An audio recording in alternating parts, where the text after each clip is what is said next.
Gérard, tu as mentionné que ton expérience mystique a été récupérée par le mental. Est-ce que tu peux nous en dire plus? Oui, c'est vrai, je n'ai pas détaillé ça. En fait, on doit aussi parler de ce qu'est une expérience. Une expérience, c'est une expérience, restera toujours une expérience. Ça a été récupéré par le mental, ce que je veux dire, c'est souvent comme ça avec les expériences de cet ordre-là. C'est que je me suis attaché à l'expérience. C'était beau, c'était magnifique, c'était extraordinaire, quoi. Tout est amour et je suis l'amour. Tu vois, tout est paix, je suis la paix. Toi, cette joie, cette profondeur comme ça, cette sérénité de fond, c'était là complètement. Et forcément, le mental, on dirait, enfin, ce qu'on croit être, le mental, c'est pas vraiment, c'est juste un ensemble de pensées, mais ce qu'on croit être, on va dire, ou je sais même pas comment dire exactement, s'oriente vers ça, vers ce phénomène-là. Waouh, tu vois, c'est super. C'est ça, tu vois, et ça loupe l'essentiel. Ça veut le garder? Ça veut le garder, ça veut le retrouver, et surtout déjà ça le goûte, c'est super bon, quoi. Et ça loupe l'essentiel qui est, mais au sein de quoi est-ce que cette expérience apparaît? Parce que je fais l'expérience de, mais qui est le je qui fait l'expérience? L'expérience n'est qu'une expérience, quelle que soit l'expérience. C'est une expérience, c'est pas ce que je suis. Ce que je suis, c'est ce qui connaît l'expérience. Qu'est-ce qui connaît l'expérience mystique? Et si à ce moment-là, il y avait eu cette question m'avait été posée, probablement qu'il y aurait eu retournement, dire, bah ouais, et c'est ça que je suis. Et ce que je suis est en amont de toute expérience, donc en amont de toute sensation, en amont de toute perception, en amont de toute émotion, en amont de la mémoire, en amont du corps, en amont de tout ce qu'on connaît. En amont de tout ce qu'on connaît.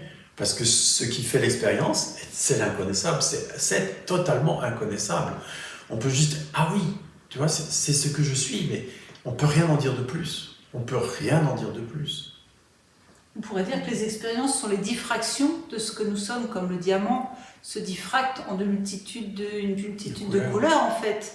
Et souvent, en fait, ce que disait Gérard, c'est qu'on s'attache à une couleur particulière. En tout cas, on voudrait conserver une couleur particulière.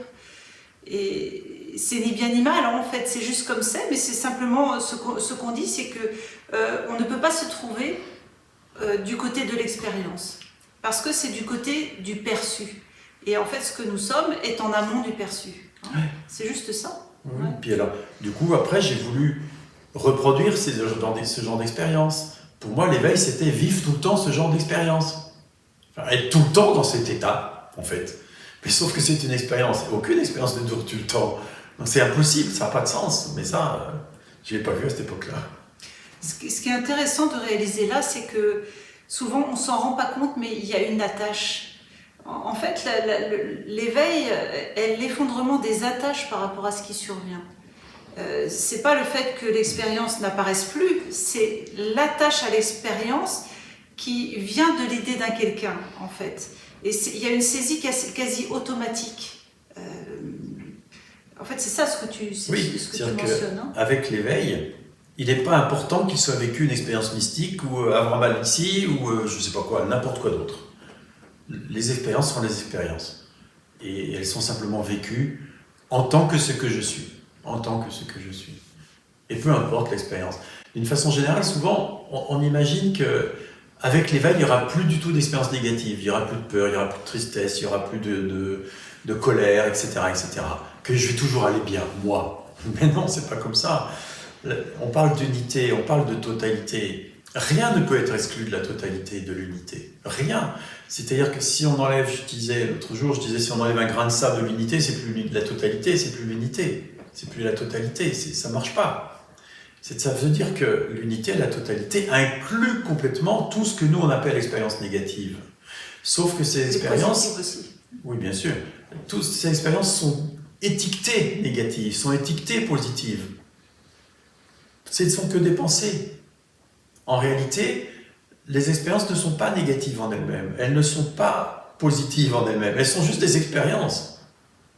Elles sont goûtées comme telles lorsque le mental s'effondre, lorsque toute idée à propos de ce qui serait bien ou pas bien disparaît.